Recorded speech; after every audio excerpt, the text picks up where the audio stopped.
In a season of stepping into everything new, someone new, something new, new rooms, new opportunities. Because someone said it perfectly, you cannot continue to be excellent and invisible. So this video is going to be a bit different because I recently went to a networking event and I feel like the whole experience actually made me think a lot about this season that I'm in right now. I've been thinking a lot about what it actually looks like to step into a new season, especially when you're building a business and you're trying to take yourself seriously in a different way.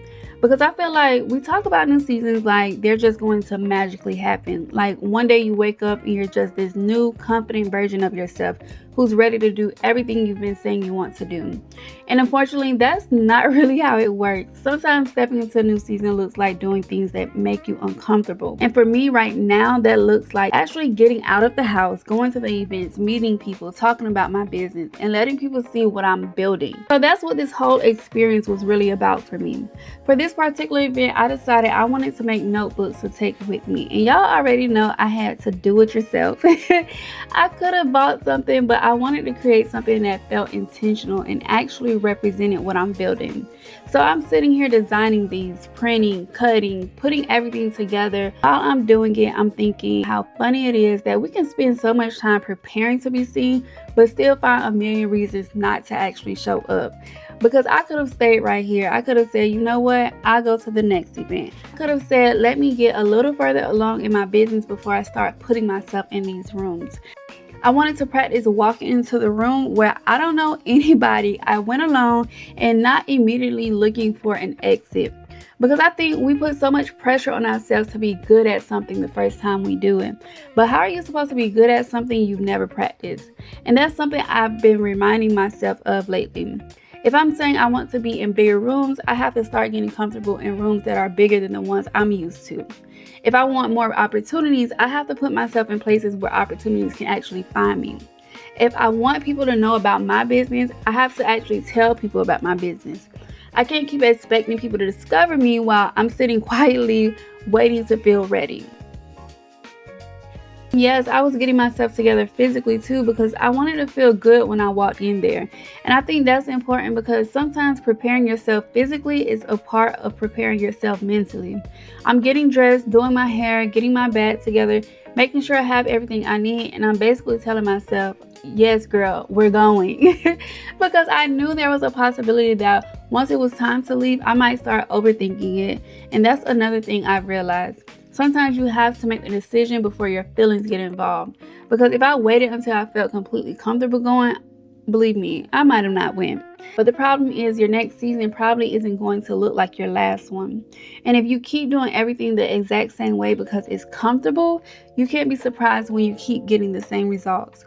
That doesn't mean you have to completely reinvent yourself, but you may have to start doing things that the old version of you would have never done. Sometimes I spend so much time thinking about how something is going to go, and then I actually do it and I'm like, okay, that wasn't that bad.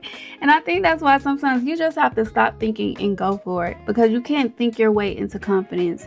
At some point you have to walk into the room, send the email, post the video, launch the offer, introduce yourself, let somebody know what you do, learn from actually doing it. The notebooks actually made it easier to start conversations because I could tell people I made these for the event and it gave us something to talk about. As soon as I handed over the notebook, most ladies were like, oh my God, this was so cute. That right there struck up conversations that just happened naturally, and that's what I really enjoy. I wasn't trying to convince everybody that they needed my services. I wasn't walking around trying to collect as many business cards or have as many followers as possible. I was just meeting people, and that made me realize that being visible doesn't always have to feel like you're selling yourself. Sometimes it's just allowing people to know you exist, and I think that's something a lot of us need to hear, because you can be incredibly talented. You can have a great business, an amazing service. You can have something that genuinely helps people. But if nobody knows you exist, it becomes a lot harder for the right people to find you. And that's really what I've been thinking about since the event. I'm realizing this next season is going to require me to be more visible. And if I'm being honest, that is a bit uncomfortable for you, girl. Because it's one thing to work on something privately, it's another thing to put it in front of people and say, this is what I'm doing beyond social media. Because now people can have opinions straight to your face. People can ask questions. People can say no. They cannot understand it. And you have to be okay with all of that. But I don't want my fear of being perceived to be bigger than my desire to build the life and business that I actually want. I don't want to stay in a familiar place just because it's comfortable when I know there's more I'm supposed to be doing. So I'm getting out there, I'm getting in the rooms, I'm having the conversations, I'm letting people know what I'm building, and I'm going to keep doing it even when it's uncomfortable, because I can't ask for a new season and then keep showing up like the old one. At some point, you have to become visible to the life you're asking for. And I think that's where I'm at right now. So yeah, that's the story behind the notebooks, the preparation, the networking event, and really just me learning how to get comfortable being seen. And if you're in the same place, maybe you don't need to figure everything out before you move. Maybe you just need to take the next step and let the next version of you meet you there.